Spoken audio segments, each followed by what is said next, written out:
Bonjour, ici Éric Leray pour l'émission Occident. Alors aujourd'hui, j'ai le plaisir de recevoir Frédéric Tétu qui vient de sortir une biographie sur Éric Duhem. Alors ça tombe bien parce que le Parti conservateur du Québec vient d'atteindre les 50 000 membres et la biographie tombe à point pour expliquer à qui on a affaire comme homme politique et en fait comme animal politique. C'est intéressant. Mais c'est une biographie intéressante puisque c'est lié aussi à une grande amitié, puisque Frédéric Tétu connaît depuis 30 ans Éric Duhem. Alors bonjour Monsieur Tétu. Bonjour, très heureux de vous parler, Éric. Merci. Alors rapidement, parce que je pense que pas mal de gens vous connaissent, mais enfin vous êtes professeur de philosophie dans un cégep autour du Québec. Et vous êtes un adepte des libertés individuelles et la liberté Oui. d'expression est importante pour vous. Ça fait partie des valeurs que vous partagez avec Éric Duhem. Fondamental, une sorte de, on pourrait dire néoconservatisme, mais ça a été brûlé aux États-Unis, là, mais c'est un conservatisme fondé sur la défense des droits et libertés de la personne, de la démocratie libérale, donc aussi la nation comme lieu d'expression des préoccupations du peuple. Donc, moi, je suis très old school. J'ai grandi dans les années 70, 80 et 90. J'ai beaucoup apprécié le système politique qui était le nôtre et c'est ce que je défends. C'est dans ce sens-là que je suis conservateur.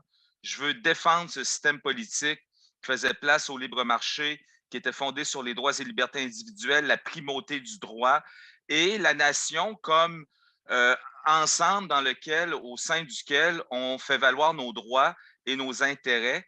Et en ce sens-là, je viens de vous résumer ma pensée politique, mes principes politiques, et je suis ami avec Éric parce qu'on est exactement au même endroit de ce point de vue-là. Et vous avez participé, je crois, à la création de Réseau Liberté Québec à un moment donné. C'est tous des amis à moi. C'est en 2009, 2010, en 2010 que ça a été créé, le Réseau Liberté Québec.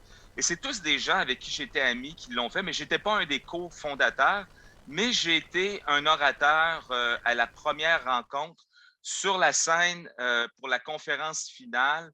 J'ai été accompagné de Gérard Deltel, qui est maintenant député conservateur du Canada, qui à l'époque était chef de l'ADQ. Et j'ai été accompagné de Maxime Bernier, qui à l'époque était ministre de la petite et moyenne entreprise au Canada dans le gouvernement Harper, qui évidemment maintenant est le chef du Parti populaire du Canada.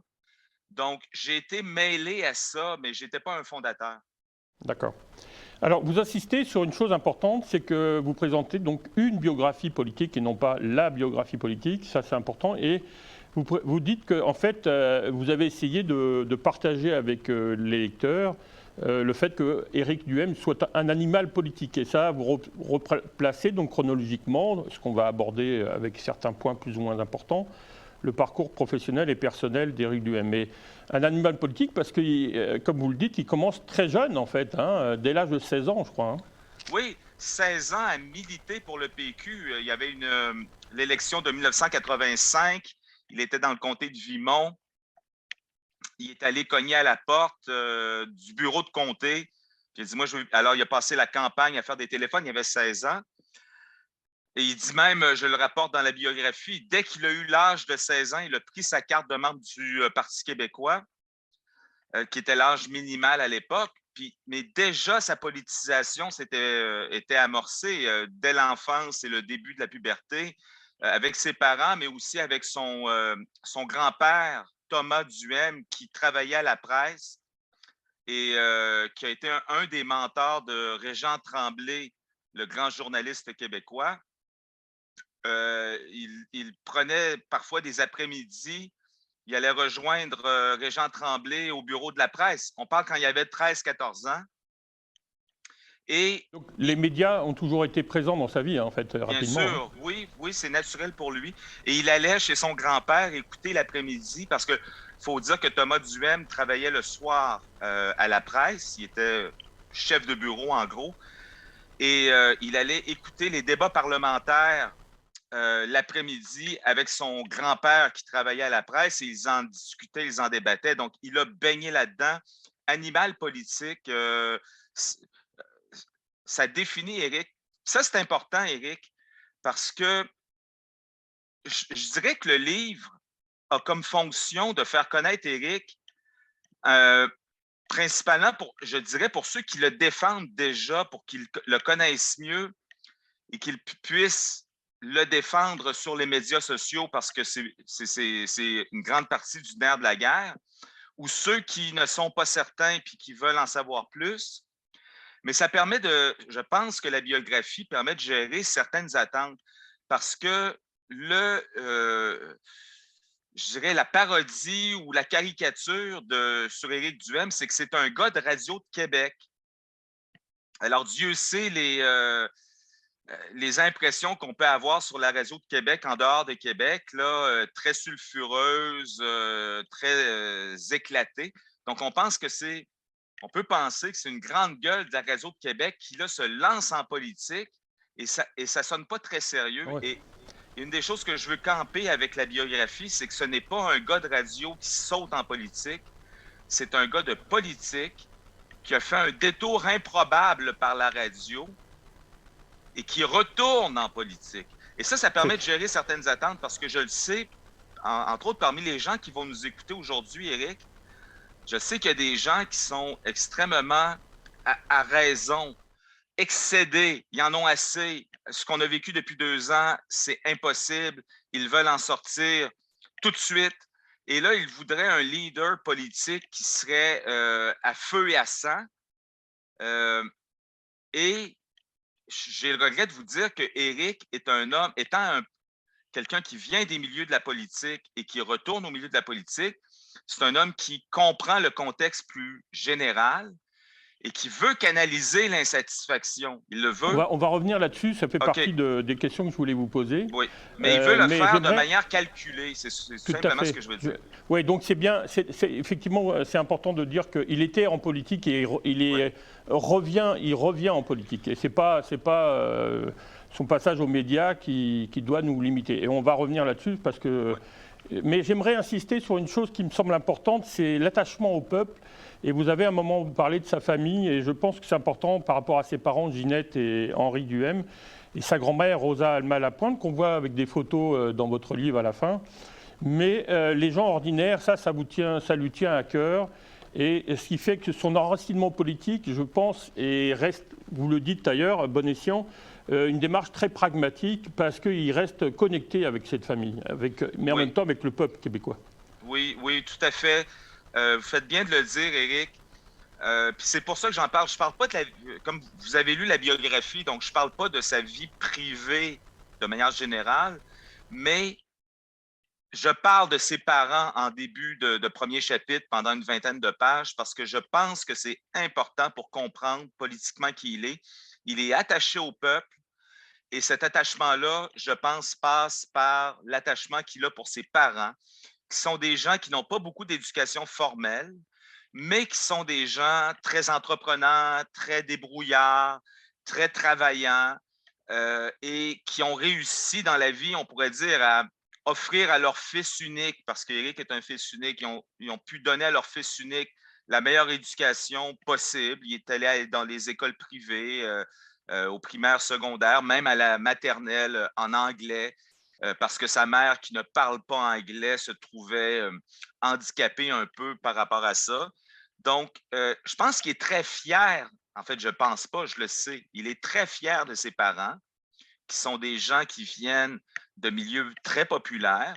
Et c'est ça qui fait... Et il me l'a déjà dit en passant, Éric, quand il parlait à la radio, puis je pense quand il parle comme politicien, son public imaginaire cible, c'est toujours des gens comme ses parents. Il veut être compris et rejoindre des gens des classes populaires, qu'ils aient ou non une éducation formelle très élevée. Et d'autre part, il parle très bien. C'est un homme qui a un langage assez châtié. Ouais. Il n'emploie pas des mots vulgaires ni à la radio, ni maintenant en politique. C'est un gars qui est allé à l'université, qui a fait sa maîtrise à l'école d'administration, l'école nationale d'administration publique, qui forme normalement les futurs fonctionnaires. Donc, c'est un gars qui, lui, a de l'éducation formelle, mais il s'adresse à un public qui inclut tous ceux qui en ont moins ou pas du tout. Et donc, c'est un gars du peuple, effectivement. Et est-ce que ça explique le titre du livre « Envers et pour tous », qui fait référence un peu indirectement à « Tous pour un et un pour tous » des 4 mousquetaires d'Alexandre Dumas? Est-ce que c'est un clin d'œil ou est-ce qu'il y a une volonté justement de défendre, comme s'il défendait envers et pour tous? Oui, c'est un jeu de mots, évidemment. C'est pas un pour un et tous pour un et un pour tous. Le jeu de mots, c'est plutôt de réconcilier le côté polémiste qu'on a connu à la radio parce que Éric pourrait être qualifié de polémiste dans sa carrière radiophonique. Là, c'était quelqu'un qui rompait des lances, comme on disait à l'université. Donc, mais je prétends et je présente mes faits pour appuyer ça dans le livre. Je prétends que c'est un gars qui a toujours suscité, ou lorsqu'il a suscité la controverse ou qu'il a suscité des polémiques, c'était toujours avec un souci pour le bien commun. Donc, l'expression d'origine, c'est envers et contre tous. Donc, quelqu'un qui s'oppose mur à mur à tout ce qu'il y a devant lui. Et je transforme ça avec envers et pour tous. Donc, quelqu'un qui suscite la controverse, aborde des sujets difficiles, prend des positions controversées, mais toujours avec l'idée qu'il veut faire avancer le bien commun, qu'il veut contribuer au bien commun, qui pour lui est encore toujours le bien du Québec. Hein. Il y a un côté nationaliste qu'il n'a pas relié, qu'il n'a jamais renié. Alors justement, par rapport à ça, je trouve que le lien est intéressant parce que vous parlez du passage de politique aux médias et des médias aux politiques. Donc là, c'est le chapitre où vous parlez plutôt de ces années comme conseiller politique. Et bon, c'est quand même un chapitre assez solide et je dirais qui exprime bien aussi l'histoire du Québec politique avec des personnalités quand même incontournables. On parle de Lucien Bouchard qui va organiser quand même le 2e référendum. Gilles Duceppe, le passage du Bloc québécois à l'Alliance canadienne et donc son investissement pour finir donc avec l'ADQ et avec Mario Dumont et Parti Vision au Québec, donc plutôt une dimension politique, mais ça lui donne quand même une sacrée envergure nationale et on va voir internationale, mais avec une expérience concrète, toujours appréciée de ses leaders qui sont connus par tous les Québécois. Et ça lui donne une sacrée expérience politique. Là encore, on n'est pas encore dans les médias, mais c'est ce que vous disiez, c'est-à-dire qu'il est vraiment d'abord, avant d'être dans les médias, il est d'abord un personnage, un animal politique. Mais vous mettez le doigt sur quelque chose.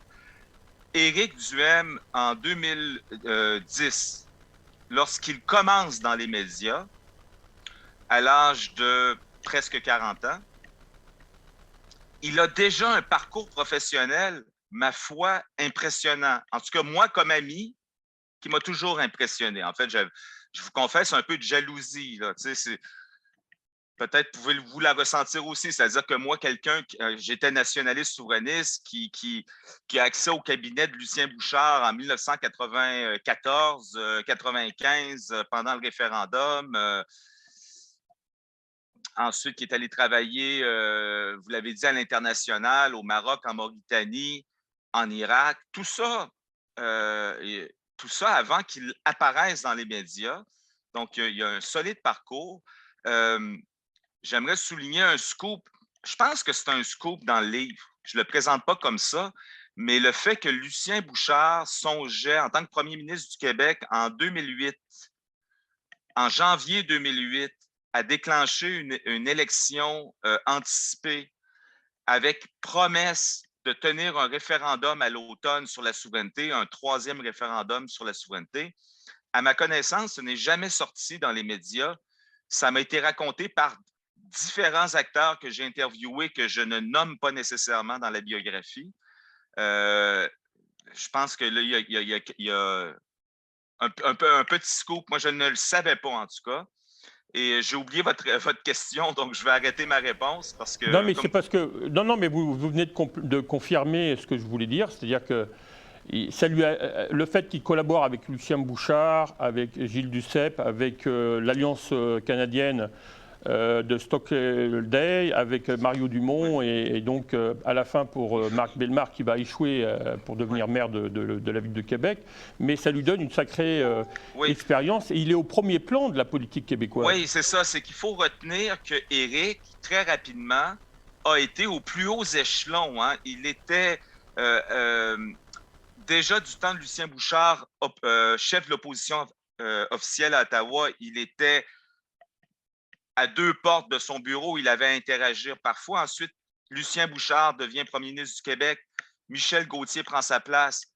Son principal conseiller politique est Éric Duhem. Il est chef de l'opposition à Ottawa, là. C'est pas rien. Et son principal... Ensuite, Gilles Duceppe prend la place. Il va chercher Éric Duhem comme rédacteur de discours et conseiller politique. C'est pas rien, là. Éric, quand Gilles Duceppe est là en 16, 17, 18, 19, Éric est dans le cabinet, dans le bureau de Gilles Duceppe, là, et il fait le saut, et je l'explique dans le livre, pourquoi je pense que ça serait trop d'explications, c'est pas si compliqué, mais il y a un processus intellectuel et personnel qui l'amène à joindre l'Alliance canadienne. Là, il est le principal conseiller et responsable des communications de la campagne de Stockwell Day, d'abord pour devenir chef de l'Alliance canadienne et ensuite en campagne électorale en 2000. Je suis d'accord avec votre manière de le dire. Il y a un parcours politique, une expérience politique extrêmement riche. Justement, ça tombe bien parce que après cette expérience politique, c'est là qu'il décide de partir à l'international. Donc, alors, faut souligner que vous le connaissez depuis 1988, hein, rapidement, mais ça fait quand même 30 ans que vous connaissez Éric. Juste pour dire quand même, vous étiez dans un stage d'anglais. Mais ce qui est important, c'est que justement, après son expérience municipale, il décide de partir à l'international. Donc on ne va pas s'attarder trop, mais c'est important parce que pendant 4 ans, de 2005 à 2009, il part au Maroc, en Irak et en Mauritanie. Et là, il intervient dans des organismes internationaux. Donc là aussi, comme éventuel Premier ministre du Québec, il a une expérience internationale avec d'ailleurs ce qui va lui servir beaucoup, puisque parmi les 3 thèmes que vous avez abordés sur ces convictions sur lesquelles on va conclure, l'aspect immigration est importante, et en particulier l'intégration des immigrés d'origine musulmane, parce qu'il a connu ces pays, il connaît sur le terrain les difficultés à intégrer la modernité. Les difficultés et les succès. Les difficultés et les succès, parce que quand même le Maroc, c'est pas un bilan entièrement négatif, là. Non, mais je parlais plutôt de son expérience parce que, vous savez, les échecs en politique, d'ailleurs, vous le disiez, vous le dites, il a l'habitude de gagner, mais aussi de perdre, et que ça, c'est une expérience très importante en politique parce qu'il faut savoir se relever. Mais son expérience au Maroc, alors bon, je dis simplement rapidement que c'est pour le développement démocratique à l'international, donc pour le Maroc, pour l'Irak, et on sortait de la guerre, et pour la Mauritanie avec les problèmes qu'on connaît liés à l'Algérie et au Maroc. Alors, en 2009, vous le croisez par hasard, vous l'aviez perdu de vue pendant quelques années à cause de son départ à l'international. Et là, vous allez avoir un rôle important aussi pour l'aider à s'intégrer dans le monde des médias. Moi, j'avais déjà des contacts. Rôle important, je ne sais trop. Je pense qu'Éric se serait intégré, que je sois là ou non. Mais j'ai eu un rôle accessoire parce que j'avais déjà des contacts dans les radios de Québec. Moi, je m'étais fait connaître en 2004 lorsque le CRTC avait annoncé sa décision de retirer la licence de choix Radio X à Québec et Radio X. Et je m'étais opposé à ça dans les médias et j'étais devenu chroniqueur à ce moment-là. Puis évidemment, bon, quand Éric est revenu puis qu'on a repris contact un peu par hasard, oui, je l'ai accompagné dans les premiers mois, mais ça l'a explosé. Hein, je l'explique dans le livre. Ça a été un feu d'artifice. Là. Il s'est retrouvé en dedans de quelques mois. Il était à la radio de Radio X à Québec. Il était à au 98.5 à Montréal. Il était dans le National Post, puis finalement Journal de Montréal, à l'écrit, Journal de Québec. Il était à VTL comme collaborateur de Mario Dumont à l'époque. Donc, Éric est arrivé, on pourrait réfléchir là-dessus, il y avait un contexte, mais il a été à ce moment-là, on dirait, le porte-parole au bon endroit, au bon moment. Puis j'aurais le goût de vous dire, Éric, que c'est peut-être ce qui sera produit en politique en 2021, 2020, 2022. Tu sais. Il est peut-être celui qui amène sur la place publique politique en ce moment euh, les denrées dont on manque, dont on a Oui. besoin, c'est-à-dire une défense vigoureuse de la liberté, des institutions qu'on a connues, de la primauté du droit, de l'indépendance des contre-pouvoirs, que ce soit des corporations professionnelles comme le Collège des médecins ou que ce soit les syndicats, le pouvoir judiciaire. Il y a eu, je pense qu'il y avait un déficit sur le plan du discours en 2010 lorsqu'il est arrivé.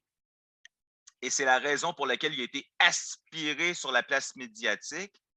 Et je pense qu'en ce moment, il y a un déficit de représentation qui explique qu'il est comme aspiré sur la scène Ouais. politique. Vous soulignez justement, c'est intéressant le parallèle, qu'il y avait un vide au niveau de la place dans les médias, et là il y avait aussi un vide politique. Ça touche, ça rejoint votre. Mais je voudrais conclure sur la partie média, parce que c'est vrai que c'est monumental et tout le monde l'écoutait un peu. Donc il y a bien sûr Radio X, le Journal de Québec, le réseau Sun News, possédé par Québecor, et puis il est aussi essayiste. Alors j'ai déjà reçu Éric Duhem en interview, bon, je ne resterai pas sur ses livres, mais sur le syndicalisme, sur la SAC. Bon. Effectivement, on le qualifie de polémiste et vous faites le lien. Alors, c'est très intéressant ce que vous avez dit sur le titre de livre, on comprend mieux maintenant. Mais il y a le grand saut en politique et ça, c'est important. Alors, à ce moment-là, il y a. À l'automne 2020, donc Adrien Pouliot annonce son intention de démissionner comme chef du Parti conservateur, et vous êtes parmi les premières personnes qu'il contacte pour demander son avis. Alors, je l'avais reçu juste à ce moment-là, un mois ou deux avant qu'il se décide définitivement, mais il devient chef du Parti conservateur au mois d'avril 2021. Alors là, vous soulignez une chose importante, et ça vient illustrer votre propos, sur une citation de Denise Bombardier qui fait un article assez particulier, on va dire, où elle décrit Éric Duhem est habité par une obsession narcissique pour être reconnu, alors que vous dénoncez cette attitude et cet article à bon escient, puisque vous expliquez que Éric Duhem est autre chose qu'un polémiste et autre chose que quelqu'un qui pense qu'à lui-même.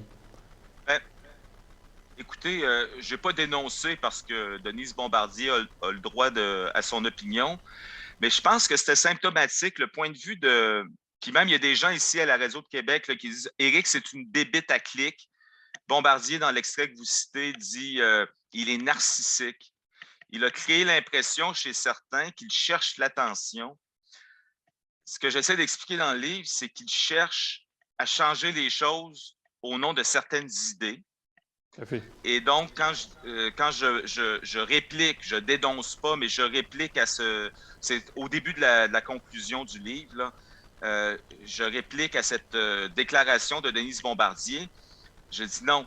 Si on veut caractériser Éric, c'est pas narcissique. En fait, Éric, c'est un gars qui est très simple, qui n'est pas du tout intimidant quand on le rencontre à personne. Vous l'avez eu dans votre studio, Éric. J'ai regardé l'entrevue, c'était très bon. Il y a peut-être un an de ça. Je suis certain que vous n'avez pas été en présence de quelqu'un qui était une diva. Ce n'est pas un narcissique, Éric, mais c'est un compétitif. C'est ce que j'écris dans le livre. C'est quelqu'un qui veut gagner.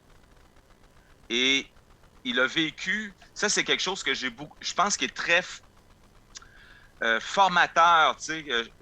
Quelqu'un qui lit le livre va apprendre des choses sur la politique. Puis une des choses que j'aimerais qu'il apprenne, ça n'a rien à voir avec Éric d'une certaine façon, c'est qu'en politique, il y a les hauts et il y a les bas, il y a les victoires et les défaites. Vous y avez fait un peu allusion récemment, il y a quelques minutes. Et très souvent, le plus bas du bas qu'on va atteindre, suit de très peu le plus haut qu'on a atteint. Je pourrais donner l'exemple de l'ADQ en 2007 qui passe à quelques milliers de votes du pouvoir et qui en 2008 est près de la disparition. On pourrait penser au mouvement souverainiste qui est près de la victoire en 95 et qui est à peu près éteint à la fin des années 90. Éric a vécu ça. Et donc, il veut gagner. Il sait que rien n'est acquis d'avance en politique. Aujourd'hui, ça va bien. Demain, ça pourrait être la pire journée de ta carrière. Et donc, il est compétitif et il travaille très fort. Ça, c'est une chose qu'on ne pourra jamais lui enlever. Mais il n'est pas un narcissique. Honnêtement. Alors, vous le soulignez, un point très important qui est pour moi un signe d'homme d'État. C'est que vous dites qu'il a prouvé à maintes reprises qu'il aime s'entourer de personnalités fortes et qu'il ne craint pas de s'en voir diminuer. Ça, c'est vraiment, pour moi, quelqu'un, au contraire, s'il vise la poste de Premier ministre, je pense que c'est un signe de qualité d'un homme d'État qui, justement, saura choisir. Alors, vous parlez de Joanne Marcotte, Nathalie Normando, l'humoriste Marc Boilard, le député Claire Sanson. C'est quand même des personnalités quand même Anne assez Casabonne, fortes. en ce moment, là, tu sais. Éric, je suis vraiment heureux que vous le notiez parce que vous reprenez quelque chose que je dis dans la biographie, mais je suis content que vous le pointiez. Éric, ça vient supporter ce que je disais auparavant, il y a quelques instants, sur le narcissisme. Éric n'a pas peur de s'entourer de gens qui ont une aura, ont une attention. Donc, vous avez mentionné les noms, là, mais moi, j'ajoute à votre liste Anne Casabonne. Éric n'a pas peur de s'adjoindre comme première candidate annoncée dans une élection partielle, une femme qui est extrêmement aimée au Québec, très connue, charismatique. Éric n'a aucun problème avec ça. Là. Il n'a pas peur qu'il va perdre quelque chose parce qu'elle est à côté de lui. Au contraire, il est convaincu que ça va ajouter à l'impact que lui-même peut avoir. Puis comme vous disiez, il y avait Nathalie Normando auparavant, il y avait, là je vais les oublier, mais Claire Sanson lui a fait une belle place depuis qu'elle s'est jointe il y a près d'1 an au Parti conservateur du Québec, Marc Boilard avant lui. Josée Vernard, vous ne l'avez pas mentionné, pendant sa campagne à la chefferie, et encore maintenant, Josée Vernard, c'est quand même une sénatrice très appréciée dans la région de Québec, très connue et appréciée dans la région de Québec. Et il l'a recrutée comme présidente de sa campagne à la chefferie du PCQ. Et il n'a pas peur d'avoir cet ombrage-là. Au contraire, lui, il pense que lorsqu'il joint à son équipe des gens de cette stature, ça ne fait qu'augmenter la capacité qu'il a de faire passer ses idées.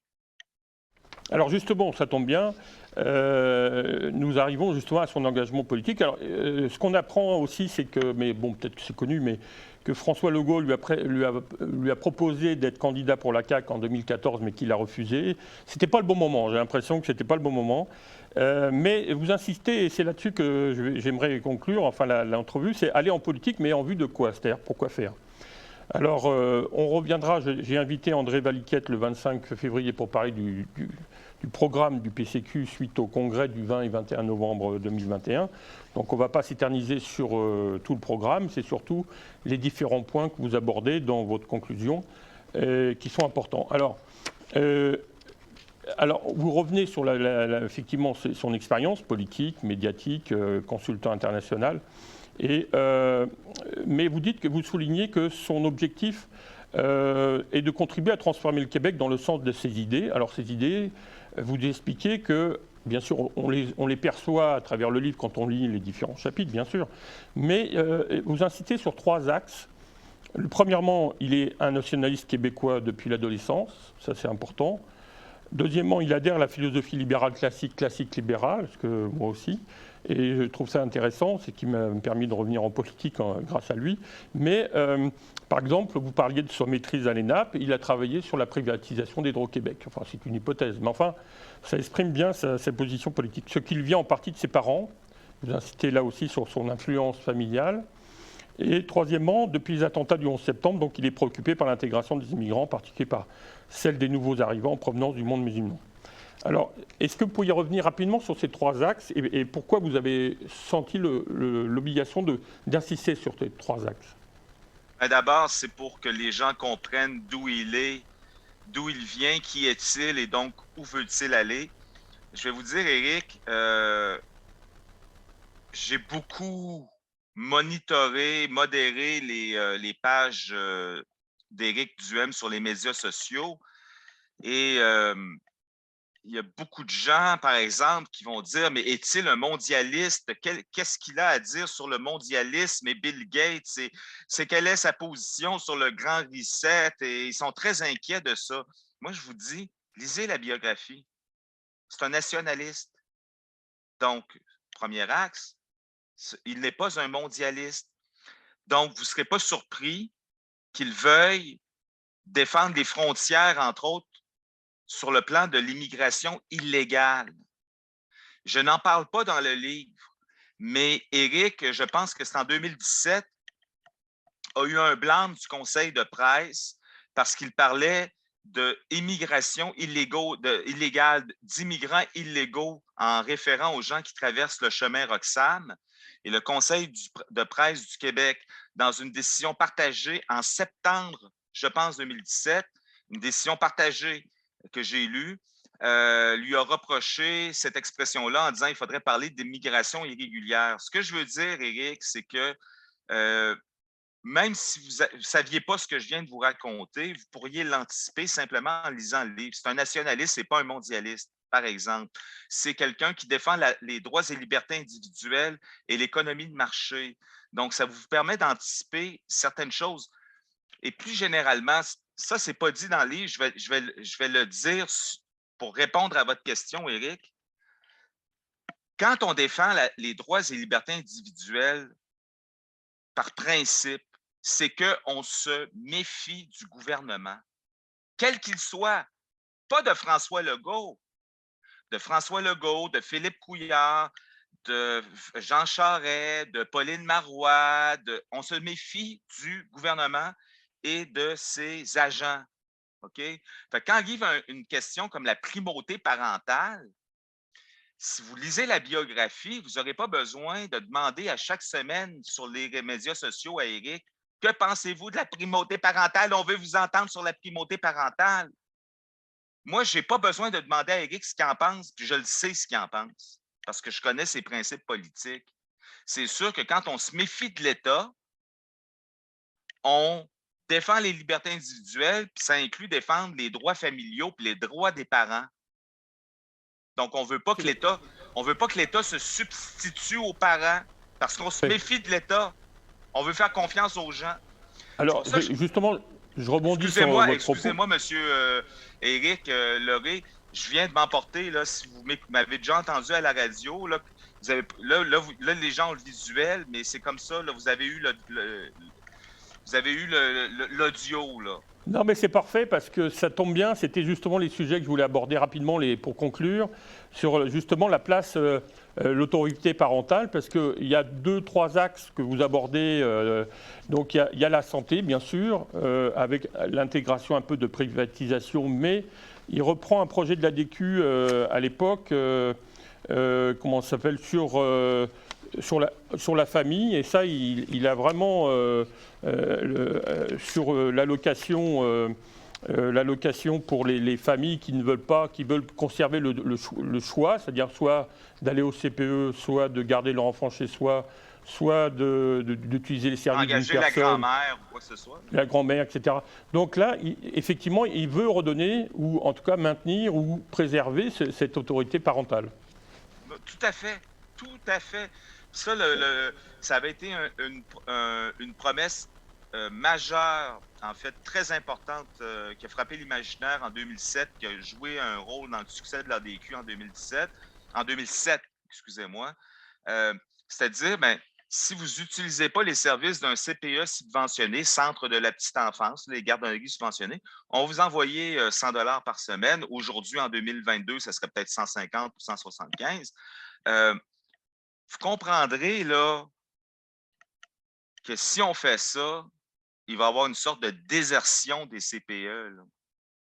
Au lieu d'abolir le programme, tu Tu comprends? C'est quelque chose de stratégiquement extrêmement habile et de très profitable pour les parents de jeunes enfants québécois et qui réaffirme de manière très forte l'autorité parentale. Sur la primauté parentale, je veux juste faire une parenthèse, là. Éric ne s'est pas caché. Il y a 1 an environ, ça peut intéresser des gens qui ne savent pas, à chaque mardi, il fait un direct sur Facebook, YouTube, là, à 19h. Et il y avait beaucoup de questions sur sur la primauté parentale. Il a fait un direct et son invité qui a été avec lui pendant 1 heure, c'est Valérie Assouline, maître Valérie Assouline, une avocate qui fait carrière dans la défense des enfants, entre autres, qui est l'avocate des intérêts, je dis intérêts parce que je ne sais pas comment dire, mais qui défend les intérêts de la jeune martyre de Granby il y a 3 ans. Donc, c'est une avocate qui est entièrement engagée dans les droits de l'enfance, qui supporte entièrement le droit, la primauté de l'autorité parentale sur les parents. Donc, il a fait ça pendant 1 heure. Mais vous comprendrez qu'il ne fera pas ça à chaque semaine, là. Donc, Il ne parlera pas de primauté parentale à chaque semaine, puis il ne parlera pas de grand reset à chaque semaine. On va inviter donc les personnes à aller écouter Éric Duhem. Alors je vais conclure là-dessus. Je voudrais vous remercier parce que c'était très intéressant. Je pense que ça va éclairer pour ceux qui veulent lire la biographie. Mais pour conclure, c'est vrai que vous insistez sur l'indépendance énergétique. Là aussi, Éric Duhem a des positions très claires. Mais le déclencheur, ça a quand même été la pandémie et la façon dont le gouvernement Legault a réagi, et c'est ça qui l'a fait rentrer en politique et décider de prendre la direction du Parti conservateur du Québec. Il remplissait dans les médias un vide, et là vous expliquez très bien, je pense qu'il remplit aussi un vide qui permet aux citoyens québécois d'avoir une autre forme de réponse aux enjeux d'aujourd'hui. Donc je voulais vous remercier pour votre travail et votre biographie. Est-ce que vous voulez me laisser conclure oui, à cause de ce que vous venez de dire?